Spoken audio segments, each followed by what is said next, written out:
একদিন সকালবেলা টিঙ্কু ও তার ছানা দুজন মিলে গল্প করছিল।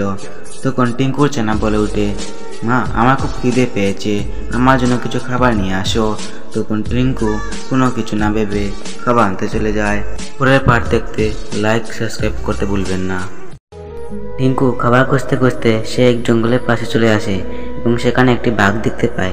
সেই বাঘটিকে দেখে ভয়ে টিঙ্কু অনেক কান্নাকাটি করতে থাকে। তখন টিঙ্কু বলে, আমার এবার মাত্র ছেড়ে দাও, আমি আর আসবো না, আমার একটি ছোটো ছানা আছে।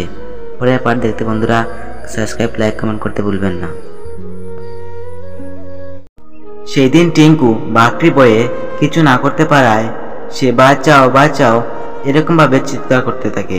সে চিৎকার শুনে সেখানে একটি ডাইনি চলে আসে এবং ডাইনিটি বাঘটিকে মারাতে বলে।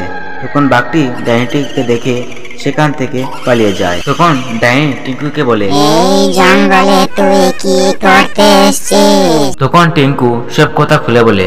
এসব কথা শুনে ডাইনি তাকে বলে, সবাই যদি ভিডিওতে লাইক করে চ্যানেলটি সাবস্ক্রাইব করে দে, তাহলে আমি তোমাকে খাবার দিতে পারি। এ কথা বলে ডাইনি সেখান থেকে চলে যায়।